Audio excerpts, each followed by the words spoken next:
अस्सलाम वालेकुम। आप देख रहे हैं मेरा नया YouTube channel born fit with Munawwar therapy. और आज हम बात करेंगे सर्वाइकल के हवाले से।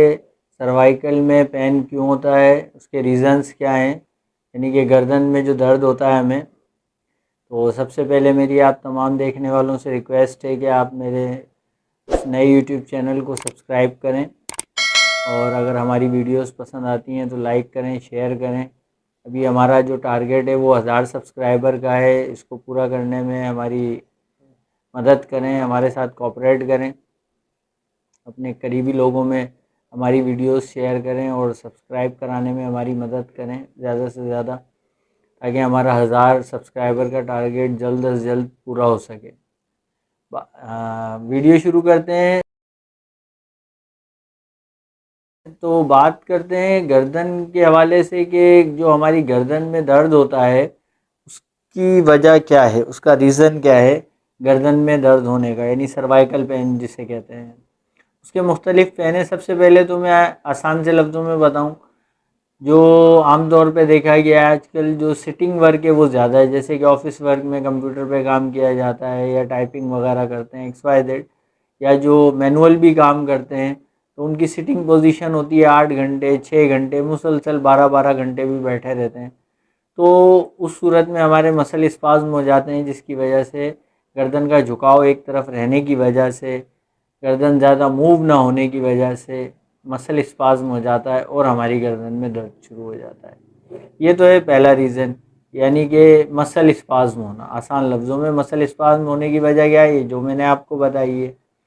इसके अलावा एक और है मसल स्पाज्म होने की वजह, जो हमारे दिमाग से अगर कोई डिस्टरबेंस होती है, हमारे दिमाग की नसों में कोई मसले मसाइल होते हैं, तो उसकी वजह से भी मसल स्पाज्म हो जाता है। यानी आप उसका इलाज कराते हैं तो वो उस वक्त तो नॉर्मल हो जाता है, लेकिन थोड़ी देर बाद फिर स्टिफ होना शुरू हो जाती है गर्दन।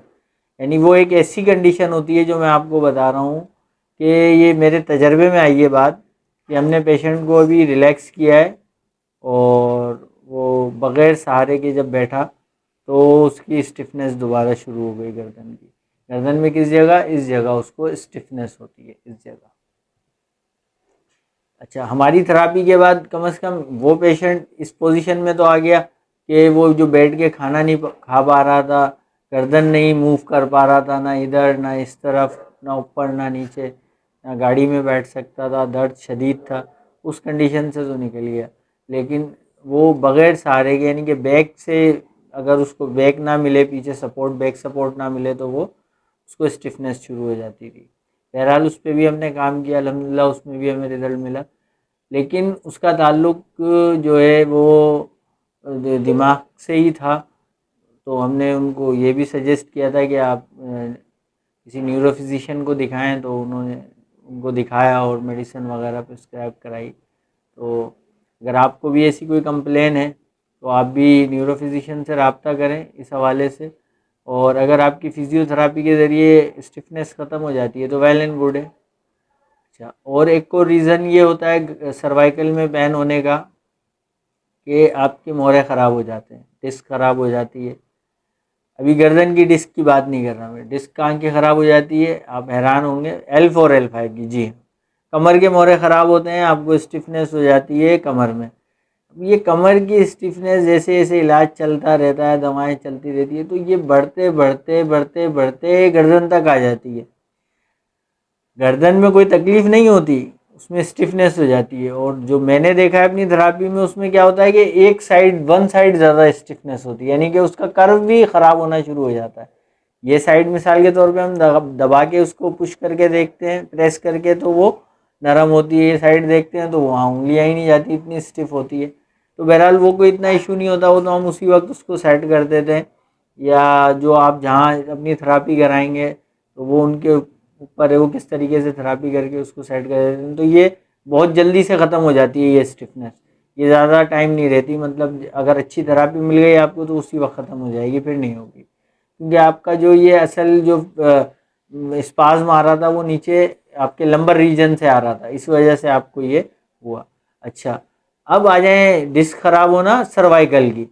सर्वाइकल में कोई भी आपकी डिस्क खराब होती है तो उसका बाकायदा असर मसल्स पे पड़ता है गर्दन के, और गर्दन के ये जो मसल्स होते हैं हमारे, इन पे असर पड़ता है बहुत ज़्यादा, क्योंकि जो हमारा स्पाइनल कॉर्ड है वो बीच में से जा रहा है, जो हमारे रीढ़ की हड्डी है, तो इसके जो साइड्स के मसल्स होते हैं उस पर असर पड़ता है, उसकी वजह से भी हमें स्टिफनेस हो जाती है और गर्दन घुमाने में, ऊपर करने में, नीचे करने में परेशानी होती है बहुत ज़्यादा।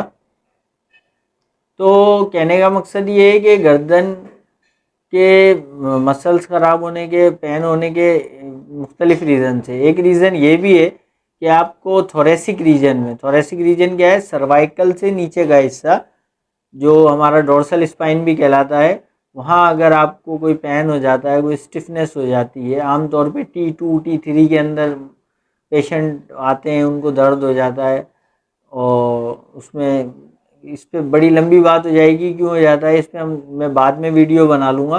तो उसकी वजह से भी ये यहाँ की स्टिफनेस जो है वो गर्दन में आ जाती है, और उसकी वजह से गर्दन मूव नहीं होती। और दूसरी बात ये है कि अगर आप गर्दन मूव करेंगे तो उससे आपको यहाँ का पेन बढ़ जाएगा, ये भी एक वजह होती है। फिर आपको कॉलर बांधना पड़ता है, तो उस कॉलर की वजह से आपको गर्दन में स्टिफनेस हो जाती है और गर्दन में पेन हो जाता है। गर्दन में आपको इसमें कोई तकलीफ नहीं है, तकलीफ है आपको थोरेसिक रीजन में। तो कहने का मकसद ये है कि हमारे स्पाइन के किसी भी हिस्से में डिस्क का ख़राब होना, मसल्स का ख़राब होना भी असरअंदाज होता है सर्वाइकल के मसल्स ख़राब होने में, सर्वाइकल के पेन में, और सर्वाइकल के अपने खुद के मसल्स भी ख़राब हो सकते हैं, वो डिस्क की सूरत में ख़राब हो सकते हैं। डिस्क ख़राब है कोई भी आपकी C1 C2 C3 C4 या कोई भी C6 C7 C7 T1, और इसके अलावा आपको जो मसल्स स्पाज्म हो सकता है वो दिमाग की वजह से हो सकता है, दिमाग में कोई नर्वस सिस्टम में कुछ मामलात होते हैं तो उसकी वजह से भी हो सकता है। तो स्टिफनेस इतनी हो जाती है कि जाम हो जाती है गर्दन, आप ऐसा लगेगा जैसे कि वो आप मसल्स पे नहीं, किसी हड्डी के ऊपर, किसी सख्त चीज़ के ऊपर उंगली से पुश कर रहे हैं या प्रेस कर रहे हैं, सॉरी। तो कहने का मकसद ये है कि ये जितने भी मैंने आपको रीज़न बताए, यही रीज़न होते हैं जो मेरे तजर्बे में आए, मेरी थेरापी के अंदर आए, जो मैंने देखे हैं।